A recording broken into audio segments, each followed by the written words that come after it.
All right, so this next section for lesson 5 is dealing with non-alcoholic fatty liver disease, or NAFLD for short. And that is a condition, as we mentioned previously, that indicates that 5% or more of the liver contains triglycerides. And this can have profound effects on the normal metabolic functioning of the liver. So what is non-alcoholic fatty liver disease? Again, excessive accumulation of the fat of 5% or more. Here's a picture that depicts the difference between a fatty liver and a normal liver. And you'll notice some differences, that the fatty liver is much larger than the normal liver, as well as it's a different yellowish color tint to it versus the normal liver. And also under a microscope, you notice that you have these are fat droplets here, versus none of them in the normal liver. Here's also what it looks like in terms of the fatty liver versus a normal liver. Again, you can see the difference in color, and the size is much different. So this difference in colors in these white droplets indicate there's an excessive amount of triglycerides that have now accumulated in the liver itself. Well, NAFLD, you can start out with NAFLD, or fat accumulation in the liver, and this can now progress to NASH, which is fat plus inflammation and scarring. So non-alcoholic steatohepatitis is NASH, so that's fat plus inflammation, and then over time, if left untreated, it can develop into cirrhosis of the liver, which is scar tissue. Once it reaches cirrhosis, it's irreversible. NASH and fatty liver with proper diet and exercise can be reversed. Here are some statistics about the population that is suffering from it. About 25% or so of the population develops NAFLD, which is a reason why we're talking about it. So about 1 in 4 clients that come through your door are going to be suffering from NAFLD. That's the main statistics you should get from this, and remember, but there are some other ones to just take note of, that you have NASH is about 2 to 3% of the population, and then it can progress into cirrhosis, and finally hepatocellular carcinoma, or cancer of the liver, can develop as well. So you can see that there's a broad spectrum of this fatty liver disease that can lead to eventually potentially cancer of the liver itself. But the main thing you should get from this is that about 20 to 30%, or on average 25% of the population will suffer from NAFLD. Just a reminder of some terms. NAFLD is non-alcoholic fatty liver disease, fat accumulation in the liver. NASH is non-alcoholic steatohepatitis, so fat plus inflammation. Then we have cirrhosis, scarring of the liver, and poor liver function as a result of the chronic liver disease and scarring of the liver. And then finally, the hepatocellular carcinoma, which is cancer of the liver. All right, so this is the first of 2 pathways. We'll talk about the development of NAFLD. This is the development. This first one is just strictly developing or talking about the development of non-alcoholic fatty liver disease, also known as hepatic steatosis. So we start off here. Here's our adipose tissue, and here's our liver. We start off here with our free fatty acids in hyperinsulinemia, or insulin-resistant state. That's going to cause the adipose tissue to decrease esterification, which is just a fancy word for a decrease in lipogenesis, or the making of triglycerides from fatty acids. But you also have now an increase in lipolysis, or the breakdown of triglycerides. So taken together, as we talked about before, in insulin-resistant state, you have an increased amount of free fatty acids that are produced. Triglycerides are broken down into free fatty acids and secreted into the blood. So due to insulin resistance, you have an increased amount of free fatty acids in the blood, and these free fatty acids are going to be taken up into the liver. What happens is your mitochondria in your liver attempt to break down that excess free fatty acids as it comes in, to eliminate the accumulation or prevent the accumulation through beta oxidation. And what it tries to do is it forms acetyl-CoA, which is the byproduct of a Krebs cycle that goes on to electron transport chain and then forming ATP. So, but unfortunately, in an insulin-resistant state, you have a decrease in this beta oxidation. Therefore, your liver's ability to reduce that excess free fatty acids that are coming into the liver is reduced. At the same time, insulin resistance increases several proteins, PPAR gamma and TREP1C. So PPAR gamma is proliferator activated receptor gamma, and also your reminder of TREP1C is sterile regulatory element binding protein. These proteins are going to be upregulated in a insulin resistant state. That is going to cause an increase in lipogenesis. So in other words, what's happening is these proteins are going to cause the liver to take these excess free fatty acids and make triglycerides. And eventually then this is going to lead to a triglyceride accumulation of the liver. And once it reaches 5% or more, you have steatohepatitis or NAFLD.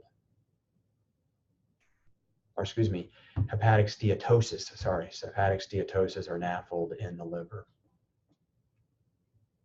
So make sure you have a good understanding of this. You have a good review on Blackboard as well to review the steps, putting these in the proper order. It's good if you put these steps in your own words and then compare them to what you see here.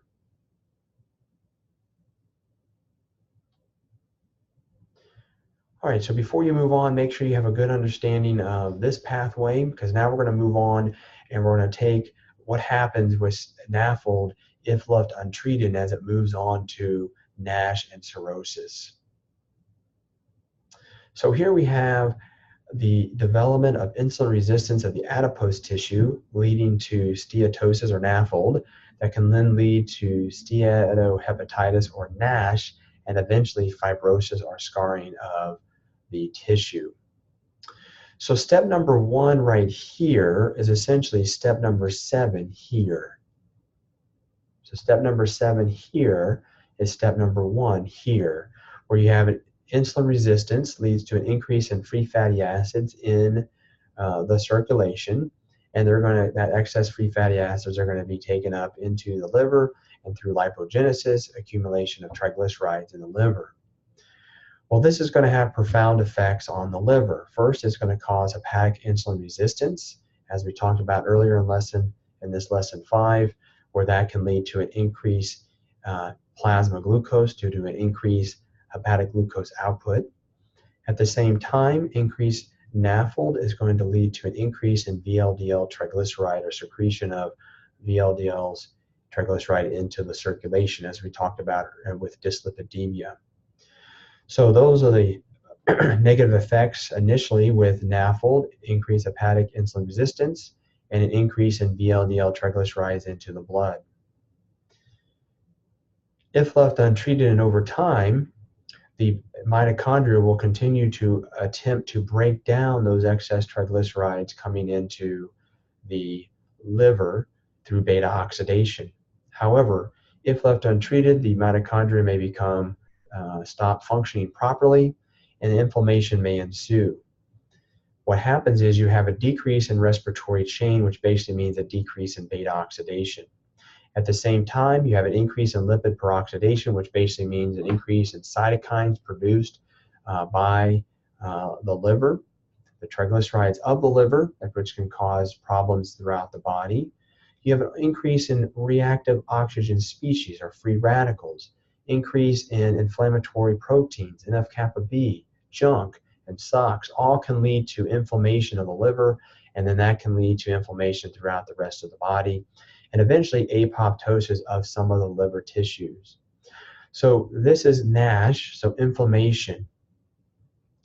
However, if this is left untreated, or I should say that as this inflammation builds up, it can trigger the macrophage from the immune system to come to the liver, but they are going to be now activated under that inflammatory state in the liver, and those macrophages then, because there's an increased amount of transforming growth factor beta within the liver due to NASH, that protein is going to interact with macrophage to activate special liver cells called hepatic stellate cells. Hepatic stellate cells, HSCs. And these hepatic stellate cells can lead to the scarring or fibrosis of the liver.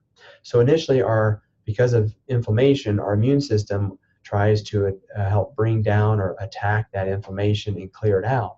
However, because of the increased amount of transforming growth factor beta that's upregulated due to NASH, that's going to then combine with the macrophages to activate these special liver cells, hepatic stellate cells, to then cause fibrosis or scar tissue of the liver.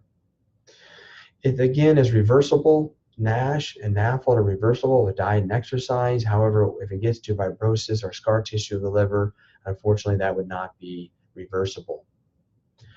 So this is just the development of how adipose tissue insulin resistance can lead to NAFLD, and then eventually to NASH, and finally to fibrosis or cirrhosis of the liver.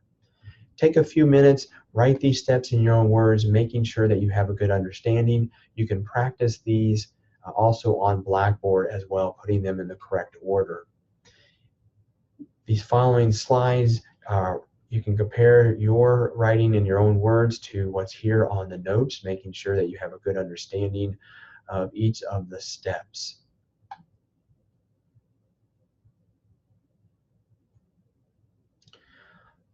All right, so once you have a good understanding of these, we can now move on. How is a NAFLD diagnosed? Again, intrahepatic triglyceride content is another form called ectopic fat, that excess fat that's stored outside of the adipose tissue. So intrahepatic triglyceride content. You're able to measure this using magnetic resonance spectroscopy, which is similar to an MRI that you may have had before. And basically they insert the individual into the MRI machine, and what they're trying to do is they're trying to measure the amount of fat in the liver. And they do this by taking these little square, what's called voxels, and they measure it throughout different parts of the liver. And in a normal individual, it should have a high amount of water to lipid. However, someone who's suffering from NAFLD, you'll see that there's not a lot of water, represented by a short peak, versus lipid represented by a very tall peak, indicating this individual has a lot of lipid content in the liver itself. So this is one way that liver or that NAFLD, fat in the liver, can be measured. It can also be measured via waist circumference. Individuals who have a large waist circumference tend to have a larger amount of fat in their liver as well. Another way to measure NAFLD conclusively is through a syringe or through a biopsy, where they take a syringe and they insert it into the liver to take a piece of the liver and then under a microscope measure the amount of triglyceride droplets. Unfortunately, this is something that only you have to have a first diagnosed by MRS before they'll do a biopsy, because there's about 1 in 10,000 people will die from this procedure. Here's a short video that talks about or kind of illustrates the procedure of a liver biopsy. All right, so this is a procedure for doing a liver biopsy. It's a short version, but pay close attention to how it is performed. My name is Gerard Wallace. I have to say, I didn't exactly want to get a biopsy, so I knew that was the best way to check my liver. So, we showed up at the VA hospital.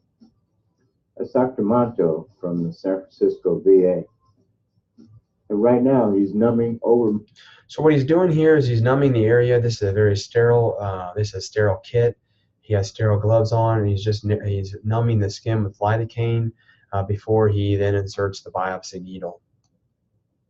My liver for the biopsy. You're going to have to watch real. So you can see the needle is about the length of a pencil that he's going to then insert into the side of the individual to target the liver. You're going to hear a big pop. That pop is essentially the syringe that was air, the popping of the syringe going back, that was airtight, and that's what that popping sound is. Not the liver being destroyed or anything. It's just the popping of the syringe that's then now sucking in the liver biopsy tissue. Real close, because it's going to happen real fast. He tells me to take a deep breath and hold it. and bam, it's done. That was my biopsy, and that's my liver coming out of the needle. And that's it. So then what they'll do is they'll take that tissue back to the lab to analyze and determine the amount of um, lipid droplets in that tissue, and that'll be determining if that individual has a fatty liver disease or not. There's also a longer version of the liver biopsy that I would encourage you to watch. I'll put that on Blackboard, and you can watch that. It's about an 8-minute video or so that kind of goes a little bit more detail about how the liver biopsy is performed. So I encourage you to watch that as well.